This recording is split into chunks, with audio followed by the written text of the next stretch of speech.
As we come on the air tonight, much of America shutting down. Late today, President Trump issuing new nationwide guidelines for Americans across this country in the fight against the coronavirus. The outbreak spreading across the U.S. More than 1,300 new cases in just the last 24 hours, and that's without testing fully up to speed. In total, more than 4,600 cases in 49 states, at least 82 deaths. Late today, President Trump acknowledging the coronavirus is not under control, urging Americans not to gather in groups larger than 10 and to avoid restaurants and bars. And he said the U.S. could be dealing with this right into the summer. Tonight, a major lockdown has been declared in the San Francisco area. Nearly 7 million people in several California counties have been ordered to shelter in place, to stay at home for weeks. And the stock market free fall, even after action by the Fed in a rare Sunday move, the Dow halted shortly after opening today, emergency triggers kicking in, and by day's end, dropping nearly 3,000 points, its worst point loss ever. Our chief medical editor, Dr. Jen Ashton, and a team of doctors are right here tonight taking your questions on Twitter. Use the hashtag AskABC2020, and we'll be checking in with the entire team all night. But we're going to begin tonight with the remarkable changes occurring at a rapid pace across this country, a reset of American life. I'm sure you saw it for yourself this weekend. You walk into a grocery store somewhat expecting it, but it's still a stunning sight to see. The empty shelves, millions of families worried about what's coming, trying to stock up. Parents trying to find childcare with schools closing in at least 35 states.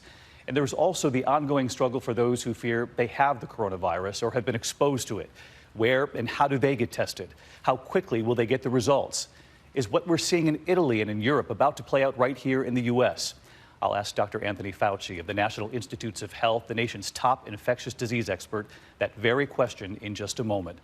But first tonight, the new guidelines from President Trump late today. Tonight, America shutting down. Late today, President Trump issuing new nationwide guidelines for the next 15 days. We'd much rather be ahead of the curve than behind it. The president's task force now urging everyone to avoid gatherings of 10 or more people, to avoid restaurants and bars, discretionary travel, encouraging older people and those with underlying conditions to stay home. The administration also telling people not to visit nursing homes and recommending bars and restaurants close in states with community spread. Reporters at the White House today were greeted with signs telling them to sit separate from one another. Their temperatures taken before they entered the White House briefing room. The podium cleaned right afterward. If everyone makes this change or these critical changes and sacrifices now, we will rally together as one nation and we will defeat the virus. You're not saying it's under control, right? I'm not referring to it, meaning the... Yeah, if you're talking about the virus, no, that's not under control for any place in the world. And late today, the president warning that the crisis could stretch deep into the summer. People are talking about July, August, something like that. So it could be right in that period of time where it washes through. Other people don't like that term, but where it washes through. Tonight, with cases across the country climbing, several counties in the San Francisco Bay Area issuing a sweeping shelter-in-place order to stay home for nearly 7 million Americans. Residents told to only leave their homes for food, medicine, and exercise. And California's governor tonight urging home isolation for all adults over the age of 65. Most important thing, again, is to protect the most vulnerable. More than a dozen states closing bars and restaurants except for takeout and delivery, including New York, Connecticut, and New Jersey, who are also closing gyms, movie theaters, casinos, starting tonight. Across this country, at least 35 states now closing public schools, forcing more than 35 million school children to stay home. Creates a lot of hardship for people, but it's the right choice. And we have all seen it for ourselves across this country. The empty shelves from Omaha, Nebraska, to the long lines at Costco's from Illinois to Los Angeles. Thousands of people are rushing to trying to get into the Costco here in the lines snaking around the building before dawn. Nationwide stores running out of basic items like toilet paper and water. And tonight, this message from the Stop and Shop grocery chain announcing new early shopping hours for customers 60 and older. And despite major new action by the Fed on Sunday to cut interest rates to near zero, the Dow halted just seconds into trading today, closing down nearly 3,000 points. All of this as some of America's hospitals and healthcare workers sound the alarm, reporting spikes in incoming patients amid a shortage of critical protective gear, setting up tents outside emergency rooms. And another critical matter that remains tonight, the testing. Who can get a test, where, and how quickly will they get the results? Workers on the front line saying there may be more tests, but we need protective gear. And President Trump late today was asked about his own test he took over the weekend. Not something I want to do every day. I can tell you that. It's it's a little bit of good doctors in the White House, but it's a test. It's a test. It's a medical test. Nothing pleasant about it. The White House saying the president tested negative for the virus. Tonight, the president of France declaring Europe is at war with coronavirus. The UK taking wartime measures, asking companies like Ford and Rolls-Royce to manufacture vital equipment like ventilators. And British actor Idris Elba posting this message, saying he has tested positive for coronavirus. This is serious, Now's the time to really think about social distancing, washing your hands. He says he feels okay and is now in self-isolation with his wife, who hasn't yet been tested. And here in the U.S., an NBA player with the Utah Jazz, Donovan Mitchell, and his own message.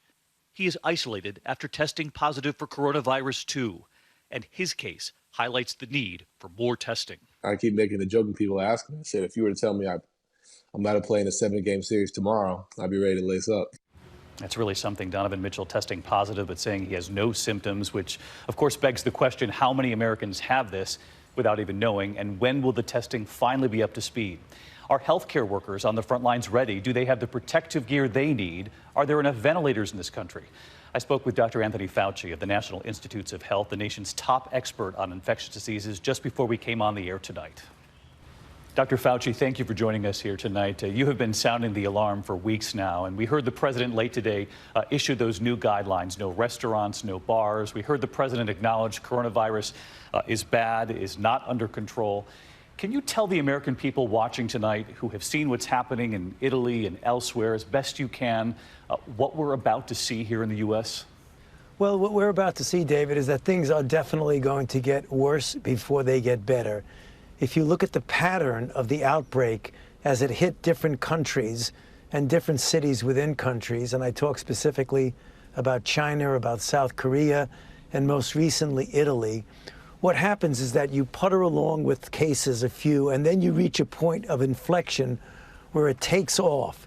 And if you look back at the history of outbreaks, you get this big, big peak, and then it starts to come down if you leave the virus to its own devices without trying to interfere with it.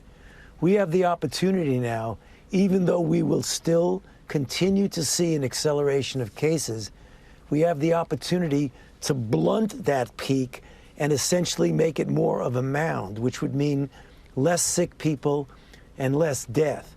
But that's not going to happen spontaneously. Dr. Fauci, I have to ask you what viewers have been asking us, and they commonly ask about the tests in this country. We've heard promises from the administration of 1 million coronavirus tests, then the promise of 4 million tests.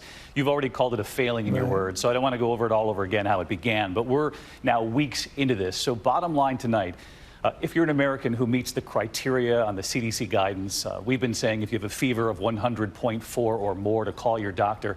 But bottom line, how soon can you get a test if you need one, and how soon will you get the results back? Well, the situation has really changed dramatically, David. Again, we admit, and I have been publicly saying that a little bit ago it wasn't really adequate to meet the needs. Right now, there has been a major embracing of the private sector, which is, calling upon the forces of what America does best, private industry, and get those companies and those labs involved.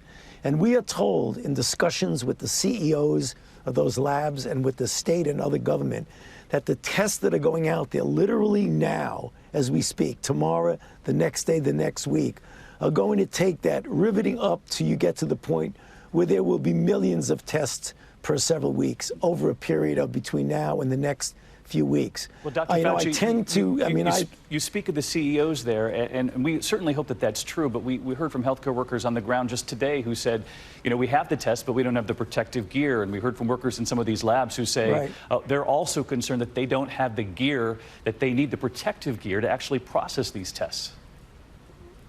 That's a very good point, David, and I would have gotten to that, but you're right, and I appreciate you're bringing it up. It's not just the test, it's how you can actually deliver them. and the people who are involved now in making this happen. But when you start something up, David, it doesn't go from nothing to 100% effective right away. What we're going to start seeing is that there will always be people who are not getting the test or the results exactly when they want it. But that's going to be changing rapidly over the days and weeks. You know, when Americans see what they have seen with these tests, they're going to be concerned about equipment, supplies, the adequate number of healthcare workers on the front line. You know, we heard what the president told the nation's governors today, that don't wait for the federal government, for the White House on ventilators. Go get them on your own. Do we have enough ventilators in this country for what's coming? Well, it depends on what you mean, David, by what's coming. There are about 12,700 ventilators in the Strategic National Stockpile and the ability to backfill with several thousand. I mean, if you have a situation like they have in Italy, I don't think any country or any preparation in the world will be able to be adequate to have the equipment that you need. What we're trying to do, apropos of what I just told you a few moments ago, is to blunt that response, that we'd be able to handle it with the equipment we have. But when you're dealing with a fluid situation like this, you're really racing against the virus, trying to get out of control as you're trying to keep it under control. The more you keep it under control, and that's where the mitigation and the containment comes in, the less you'll be in risk of running out of that vital equipment that you need. Doctor, can you assure the American people that what they've witnessed in those images from Italy and from those hospitals won't happen here? You know, David, I'm always trying to be as cold and honest. I don't want to scare anybody.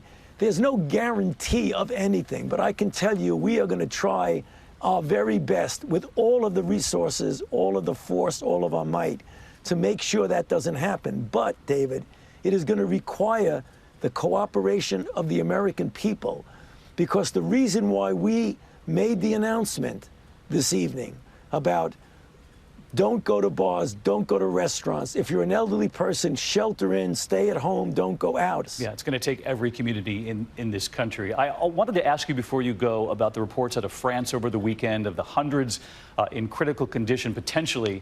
They reported half could be under 60. What does that tell you? And perhaps more importantly, what do you know right now about who has this right now in the U.S., what the demographics are? What are you seeing in Americans right now?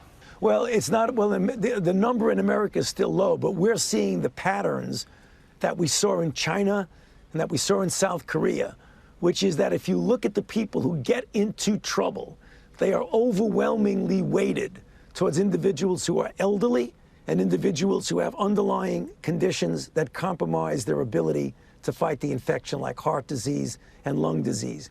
You will always see outliers of individuals who are otherwise young and well, who wind up getting into trouble, getting seriously ill, and even dying.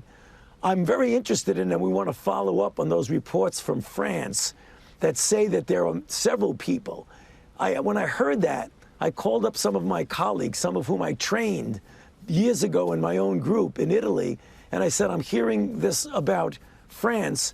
What are you seeing in Italy? And he admitted, we are seeing a few people, a minor proportion, but they certainly are there, of younger people in their 40s and 50s who are getting seriously ill. But he confirmed that the overwhelming majority of the people who get into trouble, the average age of the people who really get sick and die is 80-something years old. But of course, we all just want to make sure that there isn't a false sense of security out there as well, which I'm sure you share that concern. David, let me be on the record and be very, very vocal about this. We don't have a false sense of security about anything. We take everything seriously. Yes, of course, when you look at the numbers, younger people do much, much, much better. The overwhelming majority of them do well. When we start hearing reports of people who are 40s and 50s and 60s who are getting into trouble, you have to pay attention to that and find out, A, is it real? And it is real. Why is it happening when we didn't see it in other countries? So nothing is taken for granted, no false sense of security. Dr. Fauci, thanks so much for being here tonight. We appreciate the work you're doing. Yeah, good to be with you, David. So let's take this over to Dr. Jen Ashton now and the medical team, who, by the way, will be taking your questions as we're on the air here tonight. But Dr. Jen, first the news that Dr. Fauci just made there. We talked to him about the headline from France that of the hundreds of patients in critical condition, there were reports that about half of them potentially could be 60 or younger. Right. And even Dr. Fauci said, I got on the phone, I wanted to know more about that. Right. And that's why it's so important for us to test more and to release our clinical data from the United States patients. We need to know what our average age is here, how many are serious, how many are critical, what pre-existing conditions they had. We don't have that data out yet. And you heard him acknowledge that again today, saying that it hasn't been adequate in this country. In fact, he said it's been inadequate to meet the needs of testing so far. But that's what's so important here. It's not just to tell an individual whether or not they have coronavirus, but it's what it could tell the medical community about where it is in the country and who's being hit the hardest. 100%. And we're expecting some early results possibly out of the Seattle cases and the rest of our U.S. cases any day now. But right now we haven't had that. And we're seeing already a burdening of our healthcare system. We need that information to help us make our decisions. Data drives decisions in medicine. A lot of people at home have been asking us about the supplies on the front line, in particular ventilators, which we've heard a lot about. He talked about, in addition to the 62,000 we have in hospitals around the country, 12,700 that have been stockpiled. But he also acknowledged that if we were to have coronavirus hit the way it's hit in Italy, he said no amount of preparedness would be enough. Right. And when you look at our critical surge capacity, David, it's based on space, staff, supplies, and systems. Ventilators don't run themselves. They need respiratory therapists and critical care nurses. We have a shortage of that type of personnel, but that is partially why we're hearing as recently as a few days ago, the American College of Surgeons saying postpone all elective surgery and procedures because those things use valuable resources like ventilators and masks, and we need those now. That's a really important point. And just to drive this home, what we heard from President Trump late today, these new guidelines to avoid restaurants and to avoid bars, a lot of people might be asking, is this a step too far? But Dr. Fauci, and I know you would say, this is exactly what we need to do because Dr. Fauci was talking about flattening the curve again. That's right. So that the ventilators, the medical workers in the front lines, that our supplies can keep up. And if you can keep the number of cases lower over perhaps a longer period of time, Correct. It gives our medical staff around this country a better chance. 100%. And Dr. Fauci himself said when you're trying to contain or respond to an infectious disease outbreak, you're always behind. So we need to take those aggressive steps now. All right. Hi, everyone. George Stephanopoulos here. Thanks for checking out the ABC News YouTube channel. If you'd like to get more videos, show highlights, and watch live event coverage, click on the right over here to subscribe to our channel. And don't forget to download the ABC News app for breaking news alerts. Thanks for watching.